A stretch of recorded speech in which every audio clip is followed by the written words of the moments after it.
Welcome to our channel Parvati's kitchen and vlogs. వీడియోలోకి వెళ్ళే ముందు ఎవరైనా ఇంకా మన ఛానల్ని సబ్స్క్రైబ్ చేసుకొని వాళ్ళు ఉంటే తప్పకుండా సబ్స్క్రైబ్ చేసుకోండి.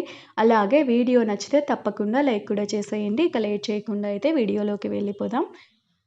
ఈరోజైతే నేను ఒక మంచి కషాయంతో మీ ముందుకు వచ్చేసాను. అమ్మమ్మలు నానమ్మలు చేసి పెట్టే కషాయం అనమాట ఇది ఎక్కువగా వాళ్ళు ప్రెగ్నెన్సీ టైంలో ఇస్తూ ఉంటారు. అలాగే ఇది జలుబు దగ్గుకి కూడా చాలా బాగా పనికొస్తుంది ఈ కషాయము.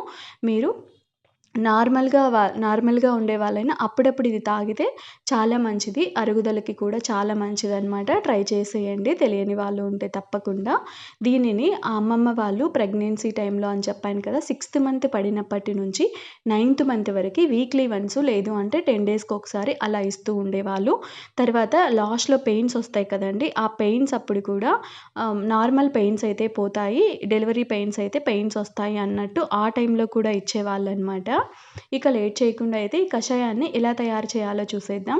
ముందుగా అయితే రోలు తీసేసుకొని నేను ఒక అర స్పూన్ వరకు మిరియాలు, అలాగే అర స్పూన్ వరకు ధనియాలు వేసేసుకుంటున్నాను. ఇవేమి వేయించలేదండి, నార్మల్వే వేసేస్తున్నాను వేయించకుండానే. తర్వాత సొంటి కూడా వేసేసుకొని దీనిని ఇంకా దంచుకోవాలి, మెత్తగా పౌడర్ అయ్యే వరకు దంచుకోవాలి. మీరు కావాలి అనుకుంటే మిక్సీ జార్లో అయినా కూడా వేసుకొని పౌడర్ చేసుకొని స్టోర్ చేసి పెట్టుకోవచ్చు, అప్పుడప్పుడు తాగుతూ ఉండొచ్చు. లేదు అంటే అప్పటికప్పటికి కావాలంటే కొంచెం క్వాంటిటీ తగ్గించుకొని చేసుకోండి, సరిపోతుంది. నేనైతే ఇక్కడ ఇద్దరికే చేస్తున్నాను, ఒక 2 టైమ్స్కి అయితే సరిపోతుంది ఇదైతే. మీరు ఇంకా దాన్ని బట్టి చేసుకోండి. ఇలా పౌడర్లా చేసుకొని స్టోర్ చేసేసుకోండి. అప్పుడైతే వాళ్ళు ప్రెగ్నెంట్ వాళ్ళకి చేస్తారని చెప్పాను కదా, 6th మంత్‌లో ఒక 1 మంత్‌కి సరిపడా ఇలా పౌడర్ చేసి బాక్స్‌లో ఒక గాజు సీసాలో వేసి పెట్టేస్తే అప్పుడప్పుడు ఇచ్చేవాళ్ళు ఇంకా తాగడానికి. ఇంకా అలా చేసుకొని ప్రెగ్నెన్సీ వాళ్ళు కూడా ఇలా అయితే ట్రై చేయండి. అరుగుదలకి చాలా మంచిది.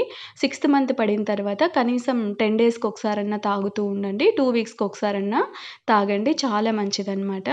ఇంకా అలాగే జలుబు దగ్గు ఉన్నప్పుడు కూడా ట్రై చేయండి. నార్మల్ వాళ్ళైనా ఎప్పుడైనా అప్పుడప్పుడు ఇలా తాగితే మంచిదనమాట. ఎవరైనా తాగేసేయచ్చు ఈ కషాయాన్నయితే. చూసారు కదా, ఇంకా ఇలా పౌడర్ అయితే చేసేసుకొని పెట్టేసుకున్నాను నేను. ఇది 2 టైమ్స్‌కి అయితే వచ్చింది. తర్వాత ఇంకా ఎలా చేయాలో చూసేద్దాం దీనిని. స్టవ్ వెలిగించేసి ఒక గిన్నె తీసేసుకొని అందులోకి వాటర్ అయితే తీసుకుంటున్నాను. వాటర్ అయితే మీకు ఇద్దరికైతే నేను చేస్తున్నాను. ఇద్దరికైతే 2.5 కప్ అయితే, ఏ కప్పుతో అయితే మీరు తాగాలనుకుంటారో ఆ కప్పుతోనే కొలుచుకోండి. కరెక్ట్‌గా కావాలనుకునే వాళ్ళకి చెప్తున్నాను. ఇద్దరికైతే 2.5 కప్పు వేసుకోవాలి. నేను ఇక్కడ కొంచెం ఎక్స్ట్రా చేస్తున్నాను ఇంకొకరికి. దానికోసమే నేనైతే 3 కప్పులైతే వేసేసాను. తర్వాత ఇందులోకి బెల్లం కూడా వేసుకోవాలి. ఎక్కువ తాగాలనుకునే వాళ్ళు ఒక ముప్పావు కంటే తక్కువ ఉంది ఇది, అంత అయినా వేసుకోవచ్చు. లేదు అంటే అరకప్పు అయినా సరిపోతుంది. మీరు 2.5 కప్పు చెప్పాను కదా, కరెక్ట్‌గా ఇద్దరికైతే 2.5 కప్పే నీళ్ళు తీసుకోండి. అలాంటి వాళ్ళైతే అరకప్పు కంటే ఇంకా కొంచెం తక్కువ బెల్లమైనా తీసుకోవచ్చు అదే కప్పుతోనే. కొలతతో చేసుకునే వాళ్ళకి చెప్తున్నాను, కరెక్ట్ మెజర్మెంట్స్ కావాలనుకునే వాళ్ళకి. లేదు అంటే అందాస్తైనా అలా వేసేసుకోవచ్చనమాట మీరు తాగే స్వీట్‌ని బట్టి.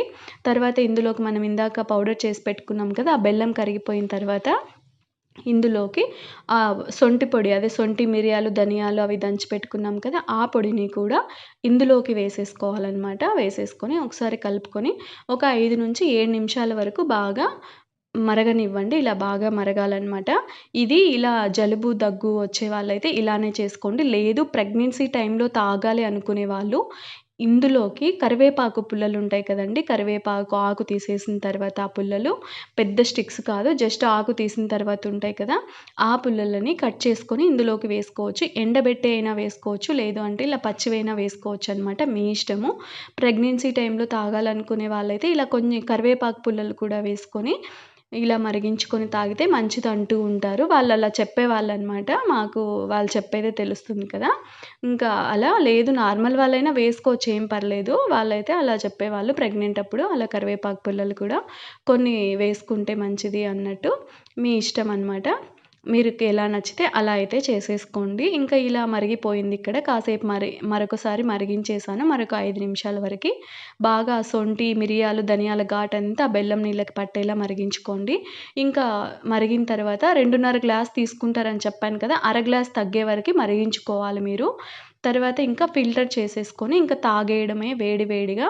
చూసారు కదండీ! ఇది నార్మల్ వాళ్ళైనా, ప్రెగ్నెన్సీ వాళ్ళైనా ఎవ్వరైనా తాగేసేయొచ్చు. ఇది అరుగుదలకైతే చాలా మంచిది ఈ కషాయము. మీరు కూడా అయితే తప్పకుండా ట్రై చేయండి. అలాగే ఇలాంటి మరికొన్ని వీడియోస్ కోసం నా ఛానల్‌ని తప్పకుండా సబ్స్క్రైబ్ చేసుకోండి. Thank you for watching.